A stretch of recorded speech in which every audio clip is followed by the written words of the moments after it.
welcome to another Cartoon Galaxy Rant. I'm Mars Moon, and I love to rant about cartoons.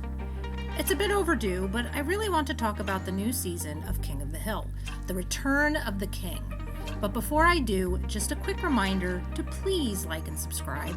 It really helps out the channel. And for those of you already subscribed and who occasionally or frequently visit the channel, I just want to say thank you. You guys are truly the best, and Bizarre Moon would be nothing without you. Okay, so let's talk about the new King of the Hill. So this is a revival of the original King of the Hill that released in 1997 and ended in 2009, having one hell of a long run for a show that was played on Fox. Because we know how Fox is with keeping shows around. Looking at you, Futurama, you sweet, sweet masterpiece. And despite the fact that King of the Hill ended gracefully, we still currently live in the world of reruns. So of course it has to have a revival like every other show out there. Not to say the revival is bad. I actually liked it. Granted, there are some flaws, but I will get into all of that in a bit. Just before I do, I have to get the cat out of the bag here. Besides King of the Hill, I don't think revivals are really the best thing for entertainment as a whole. It only serves the purpose of nostalgia for older audiences like myself, who grew up in the 90s and still watch TV, unlike the younger generation that is more hooked to the internet entertainment like TikTok and YouTube. Sure, the revivals make us older audiences content, bringing us back to happier times. That is, if they aren't trying to butcher these revivals with modern ideologies. But I don't think this salvages entertainment. And I hate to say it, us older viewers are not going to live forever, making these revival type shows irrelevant at some point in time. And then one has to ask, what will become of entertainment until then? So I guess we might as well enjoy it while we can, because revivals are most of what we are going to get, whether we like it or not. But like I said earlier, this King of the Hill revival proved to be promising, and I had no doubt it would, being that Mike Judge is behind the show, and he also revived Beavis and Butthead, albeit for the second time. But with much success, it doesn't surprise me that King of the Hill proved to be just as enjoyable. Instead of leaving right off from the 2009 ending, we are taken many years into the future, where our younger characters are now adults in their 20s, and our older characters, like Hank and Peggy, are pretty much retired and figuring out how to pass the time. And most of the characters feel unchanged, though there are a few things that have some slight changes, both good and bad. It's really just the world around these characters that's changed. Hank and Peggy now retired after spending years in Saudi Arabia, and their son Bobby now owning his own restaurant, with some strings attached, of course. I won't go into too much detail though, in case you guys want to check the series out. There may be some points where I might describe an episode or two or so, so I'll give you the heads up if there are spoilers. But if you don't want anything spoiled, I'd recommend watching the season before going any further with this video. But I will try my darndest not to give too much away. Anywho, I'd say I'd give this revival an overall positive review. It feels just like old King of the Hill. In fact, it takes place many years in the future, and that's a pretty damn good idea, and gives a refreshing feel to the show, as we, the audience, are seeing old friends we have not visited for a long time. Now, don't get me wrong, like most revivals, it starts a bit slow at first, reintroducing us to the characters and where they have been all this time. I would say, in my opinion, the show didn't pick up until maybe episode 3 or 4. And it almost feels as if even the writers may have been reintroducing themselves to the characters, feeling out how they would be in a new time of their lives. I might have said this in one of my previous videos, but when it comes to characters in a show you're bringing back from a long time period, it is like being reintroduced to an old friend whom you haven't seen for years. You know enough about them, but there are some things that may have changed along the way, and there's a lot of catch-up and refreshing old memories.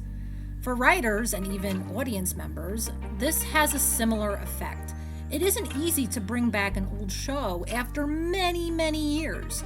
but I'll give Mike Judge and Greg Daniels a lot of credit.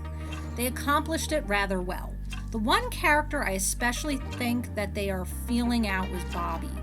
Here you have a character that was this goofy kid, now turned responsible adult. You have to balance this kind of Bobby Hill while still maintaining some of the old characteristics that make him so special.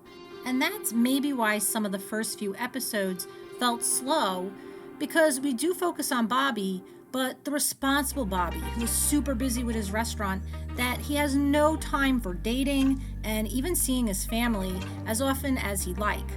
However, when we do get further in the season, we start to see more of those old Bobby Hill traits we knew so well, like how gullible Bobby can be at times, or how he always had a way with the ladies, or cracked jokes, or tried to connect with his dad, although it is difficult to do due to generational differences.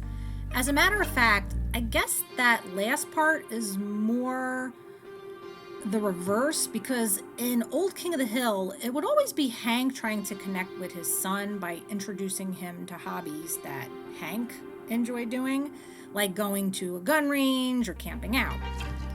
In this season, Bobby tries to do the connecting, but also taking a hobby Hank likes to strengthen that relationship between the both of them. Of course, it goes awry, but it wouldn't be a King of the Hill episode if it didn't. And it's these moments that I think I like the most about this new season. Now, to get to some of the unsavory things about the show, I know a lot of people have crapped on the animation, and I can understand why. Like most current animation that is done more digitally than traditionally, like the old King of the Hill, the new show has that more clean, crisp appearance that does feel like a big change and feels kind of artificial. However, this didn't bother me too much, and I guess that's because I've seen a lot of digitally animated cartoons that looked like complete trash compared to this, like really worse. Despite the animation being somewhat different in this new King of the Hill, it still didn't sway too far away from the old animation, and I'll give it this, it tried to remain true to it. Unlike other modern cartoons that look literally like copy and pasted characters that move almost like puppets or robots. I think a perfect example that comes to mind is the revival of Tom and Jerry some years ago, where the animation looked so off compared to its predecessor that not only used traditional animation, but also had a fluid motion to it. The newer Tom and Jerry just looked more janky, and the design just didn't look right at all. Trying to be different from the original show it was based off of, it just didn't work. So yeah, the animation of King of the Hill didn't bother me so much. But you know what did? The voice acting for certain characters. Now, I actually thought the voice of Bobby was going to bother me at first, being that the original voice actress of Bobby, Pamela Adlon, was still doing his voice as an adult. My first thought was that Bobby should now be voiced by an adult male at that point. But then when I watched the new season, I found that keeping Pamela was actually the best choice. She was able to modify Bobby's voice to sound a little more deeper, imitating that adult man. And I guess this wouldn't be the first time a female voice actress who did a boy's voice continued to do the voice of the character when they grow up. A perfect example is Bart from The Simpsons. And hell, if that worked well, then Bobby works well too. So the only other voice changes that bothered me a bit was actually Dale, and most especially Con. Dale, maybe I'm being a little too rough, but Dale actually wasn't that bad. There just was little things. You can tell there was a different voice actor, that's for sure. See, the original voice actor for Dale, Johnny Hardwick, had passed away during the recording for the show. So where some of his voice was already captured, there were other parts that weren't. As a result, they had Toby Huss take on the role. The same voice actor, in fact, who does the voice of Cotton Hill and Con. And Toby does mostly a good job, and I can really see he's putting his best efforts forth. Not only getting the voice down, but some of the little accents in Dale's pronunciation of certain words and such. but there is no denying you could hear some slight differences. I do believe, though, that as Toby continues to do the voice more, he should be able to get it down to a T, as he is very close to sounding just like the original actor. Yeah, if I had to really bash on any of the new voices, it's Khan's, who had his voice replaced to have a more authentic representation, wanting a voice actor who was also Asian like the character. Thus, they hired Ronny Chieng. And my God, I knew it was going to be bad. And it was bad. I mean, is it ever good when they make these calls to change voice actors to be culturally relevant? Look at the game Yakuza, for example, and how they replaced the English voice actor Daryl Carrillo with an Asian voice actor, Yang Ye. And Yang Ye sucked. For Pete's sake, you could freaking have a voice actor that does not have to have the same ethnicity as the character. That's why it's called voice acting. Look at Samurai Jack. He is an Asian character voiced by Phil LaMarr, a black man. But the voice is perfect. I'd have it no other way. And Phil does a great job getting the Asian voice down. So yeah, this nonsense with changing voice actors in this kind of way is, well, nonsense. Now, I'll give Ronny Chieng some credit. He can sound like Khan when imitating the high-pitched voices Khan usually makes, when he's making fun of the Hills or any of the neighbors he deems rednecks. But when Khan goes into a more neutral cadence, Ronny loses Khan's voice completely, sounding younger and losing the Asian accent and replacing it with a more Americanized one, which in no way works for this character. And as a viewer of the show, this is really irritating because you watch something to be immersed in it.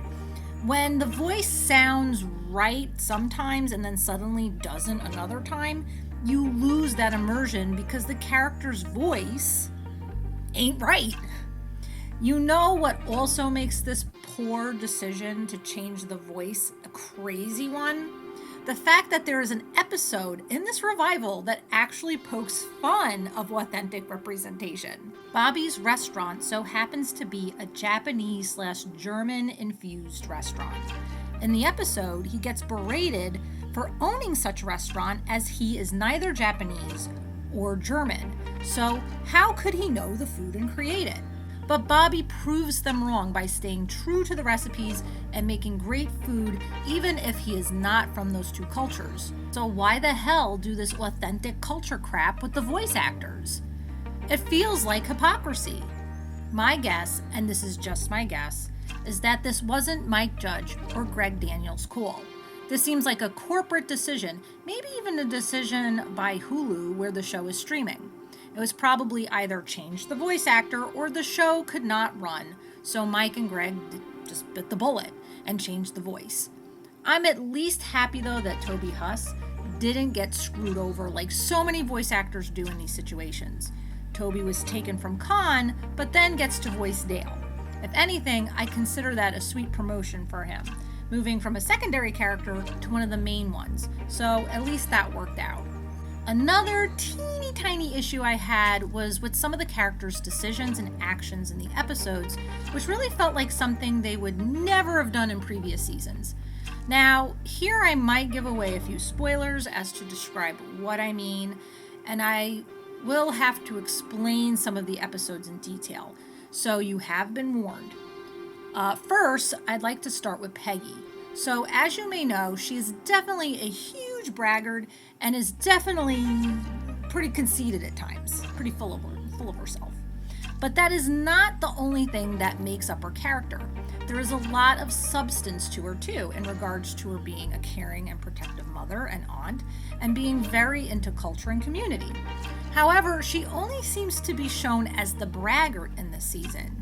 Everything is always about her. Even when Bobby and Hank are crafting their own beer in one episode, she wants them to name the beer after her. Now, I could see her wanting to have a say in how the name of the beer is going to be, but I don't think she would straight up say, "Name it Peggy's beer." that feels a little overkill in the self-centered department. Though I will say one thing, there was one episode that felt more like the Peggy we know, and that was centered on a book nook that Peggy makes to bring the community together. Other than that, for most of the season, she's just unbearable. And there are some things that Hank even does that seems a bit out of character. In the very last episode, Peggy and the guys, Dale, Bill, and Boomhauer, decide to create their own company and buy shares. They tell Hank to buy a share as well, but he's a bit reluctant, as he tends to be. His gut basically telling him it's a bad idea. But to confirm if his thoughts are warranted, he goes to get advice from none other than Buck Strickland. The same Buck Strickland who has thrown Hank under the bus on numerous occasions, despite Hank having his loyalty to Buck and the propane business that Buck runs. And Hank isn't an idiot. Through the series, despite Hank being loyal to Buck like any employee would be to their employer, Hank starts to get wise to Buck's dishonesty and does get quite fed up with it. So with that being said, why the hell would he ask Buck for advice? Which, to no surprise, Buck lies to him. He tells Hank not to buy the shares, but then, in turn, he himself buys the shares.